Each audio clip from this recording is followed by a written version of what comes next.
Di sebuah desa terpencil di kaki gunung, hiduplah seorang gadis bernama Lestari. Ia dikenal sebagai gadis yang cantik, namun hidupnya penuh dengan kesulitan.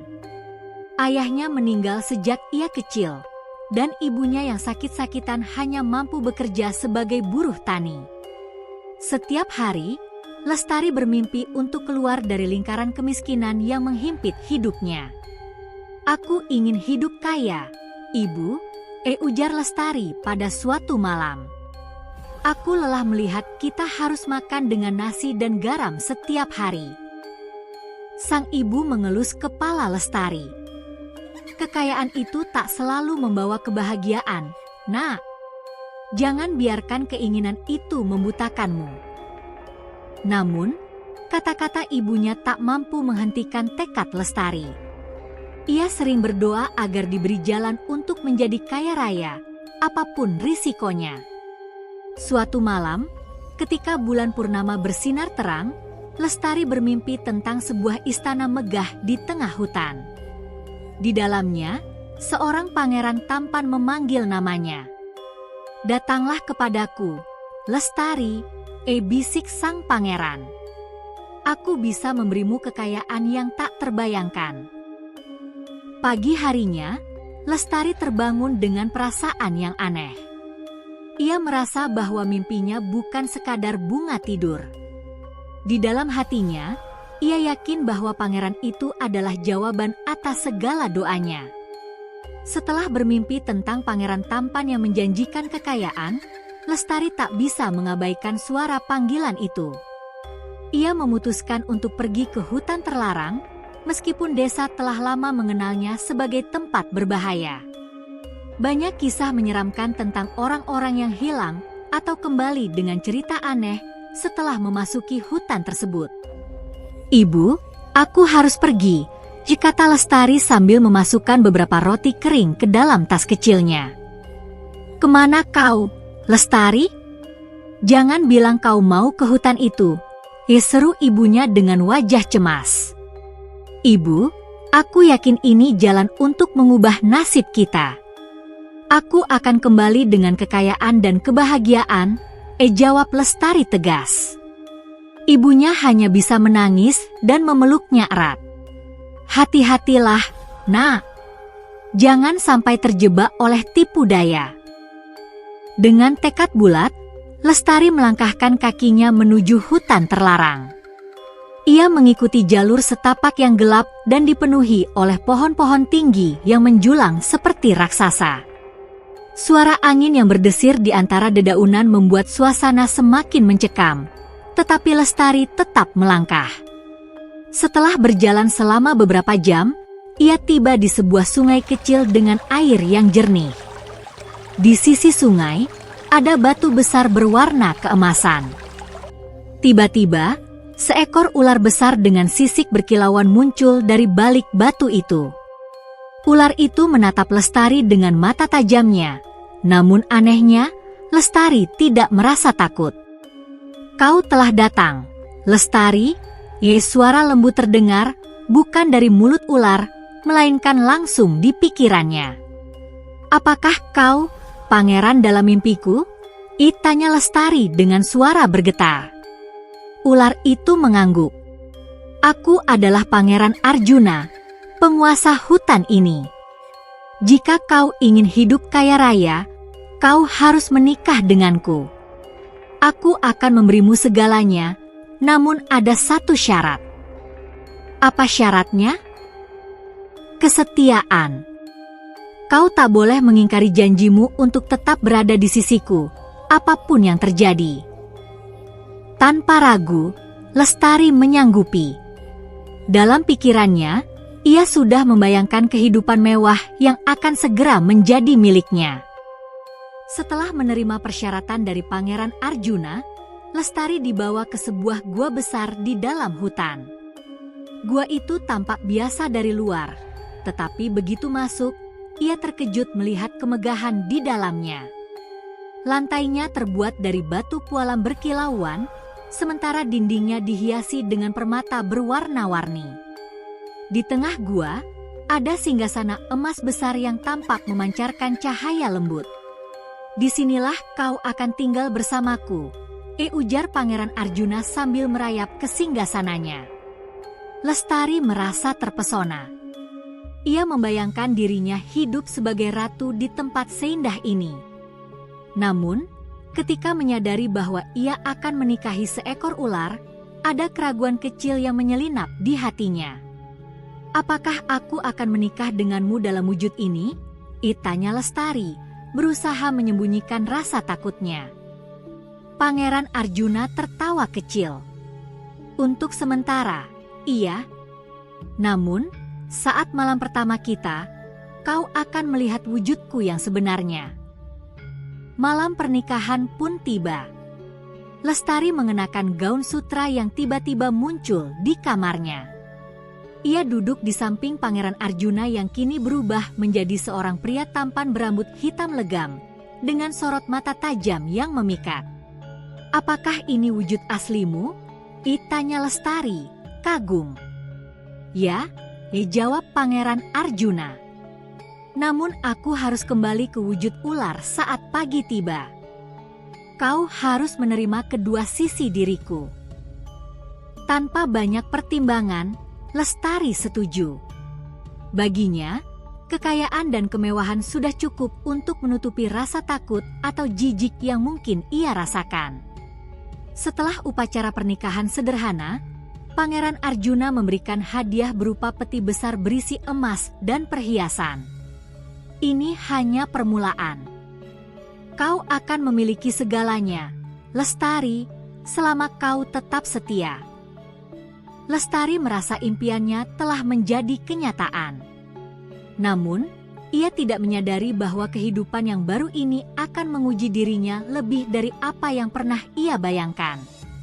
Hari-hari pertama kehidupan Lestari di Istana Emas terasa seperti mimpi. Ia dimanjakan dengan kemewahan yang tak pernah ia bayangkan. Pakaian indah, makanan lezat, dan perhiasan mewah mengisi setiap sudut hidupnya. Pangeran Arjuna selalu memperlakukannya dengan lembut, meskipun di siang hari ia kembali ke wujud seekor ular. Lestari mulai terbiasa dengan kehidupan barunya, namun ada perasaan sepi yang perlahan menghantui. Di dalam gua megah itu, tak ada manusia lain selain dirinya. Setiap kali ia rindu pada ibunya atau teman-temannya di desa, Pangeran Arjuna mengingatkan bahwa ia tidak boleh kembali ke dunia luar tanpa izinnya. "Apakah aku harus tinggal di sini selamanya?" tanya Lestari suatu malam. "Selama kau ingin tetap kaya dan hidup bahagia, ya?" jawab Pangeran Arjuna sambil menatapnya dalam. "Tapi jika kau melanggar janji atau pergi tanpa izinku, semua ini akan hilang." Meskipun merasa terkurung, Lestari mencoba meyakinkan dirinya bahwa kekayaan yang dimilikinya sepadan dengan pengorbanan itu. Namun, kerinduannya pada dunia luar semakin tak terbendung. Suatu hari, Lestari memberanikan diri meminta izin untuk mengunjungi ibunya. "Hanya 1 hari saja, Pangeran. Aku ingin memastikan ibu baik-baik saja," pintanya. Pangeran Arjuna terdiam lama sebelum akhirnya mengangguk.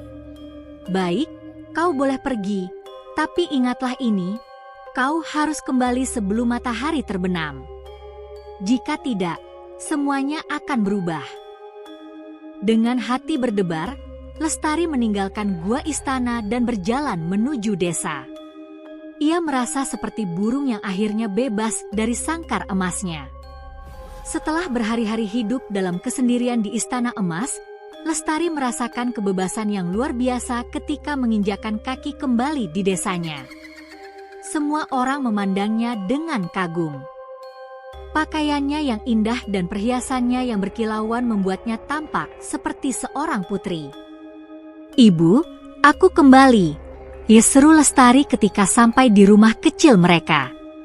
Ibunya menangis haru melihat putrinya. "Lestari, kau terlihat begitu berbeda. Dari mana kau mendapatkan semua ini?" Lestari hanya tersenyum.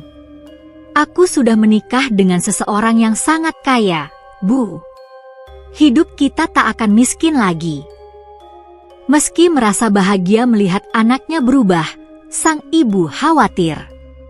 Ada sesuatu dalam sorot mata Lestari yang tampak berbeda, seperti bayangan rahasia yang tak terungkap. Setelah menghabiskan waktu bersama ibunya, Lestari berjalan-jalan di pasar.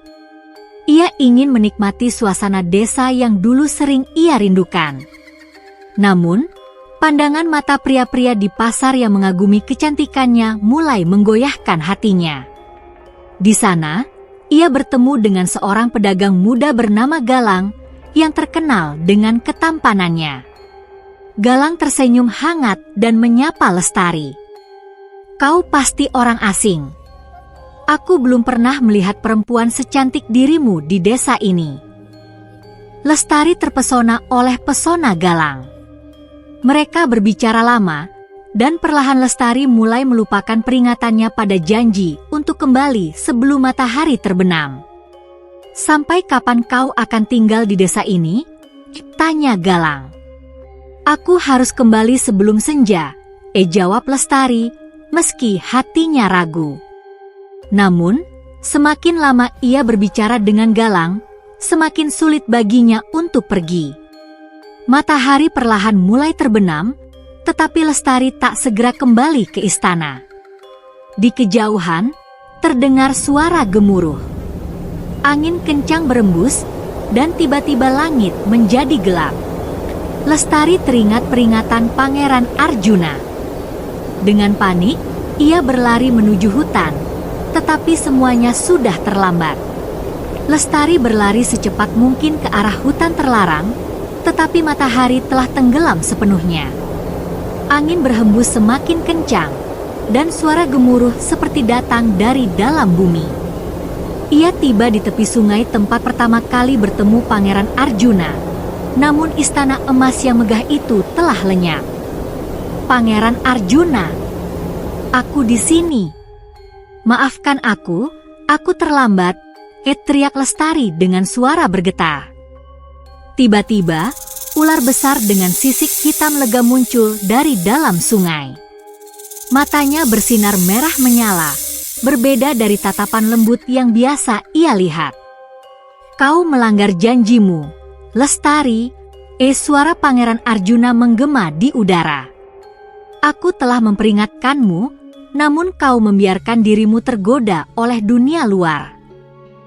Aku hanya rindu pada ibuku, dan aku tak sengaja terlambat." Lestari berusaha menjelaskan, tetapi suaranya bergetar penuh ketakutan.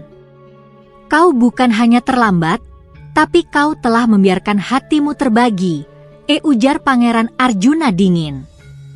"Kekayaan dan istana emas itu hanyalah ilusi. Kini, kau harus menerima hukumanmu." Tiba-tiba, tanah di sekitar Lestari bergetar. Perhiasan yang menghiasi tubuhnya berubah menjadi pasir, dan pakaian indahnya kembali menjadi kain lusuh. Tubuh Lestari melemah, ia terjatuh ke tanah sambil menangis. "Tidak, tolong berikan aku kesempatan kedua," tangisnya memohon. Namun, Pangeran Arjuna hanya menatapnya dengan dingin. "Kesetiaan adalah harga dari kekayaan yang kuberikan. Kau telah melanggar, dan aku tak bisa lagi mempercayaimu." Seketika, Pangeran Arjuna menghilang ke dalam sungai, meninggalkan Lestari sendirian di tengah kegelapan. Setelah kepergian Pangeran Arjuna, Lestari terduduk lemas di tepi sungai. Keheningan hutan yang mencekam membuatnya merasa lebih terisolasi daripada sebelumnya. Kekayaan dan kemewahan yang selama ini ia nikmati telah lenyap seperti kabut yang ditiup angin. Ia kembali menjadi gadis miskin, tetapi kini dengan beban penyesalan yang tak tertahankan. Dengan langkah berat, Lestari pulang ke desanya. Ketika tiba di rumah, ia mendapati ibunya terbaring sakit. Semua perhiasan dan uang yang pernah ia bawa pulang telah menghilang bersama dengan lenyapnya istana emas. Lestari hanya bisa menangis di samping ibunya, menyadari bahwa ia telah mengejar ilusi yang kini menghancurkan segalanya. Warga desa yang dulu memujanya karena kecantikannya dan kekayaannya kini memandangnya dengan kasihan. Lestari yang malang, apakah kau hanya membawa malapetaka dari pernikahanmu dengan makhluk gaib itu? Igumam salah seorang tetua desa. Hari demi hari berlalu, dan Lestari hidup dalam kesepian. Setiap malam, ia kembali ke tepi sungai, berharap Pangeran Arjuna muncul dan memberinya kesempatan kedua. Namun, yang ia temukan hanyalah bayangannya sendiri di air yang tenang. "Aku bodoh," bisiknya sambil menatap bulan yang terpantul di permukaan sungai. "Aku mengejar kekayaan tanpa memikirkan arti dari kebahagiaan sejati." Lestari akhirnya menyadari bahwa cinta dan kesetiaan jauh lebih berharga daripada kemewahan yang bersifat sementara. Namun, penyesalan itu datang terlambat. Ia menghabiskan sisa hidupnya di desa, merawat ibunya, dan mencoba menebus kesalahannya dengan membantu orang-orang miskin. Meski begitu, setiap malam ia selalu mendengar bisikan angin dari hutan, seolah Pangeran Arjuna masih mengawasinya dari kejauhan. Lestari hanya bisa berharap bahwa suatu saat, di kehidupan lain, ia akan diberi kesempatan untuk memperbaiki segalanya.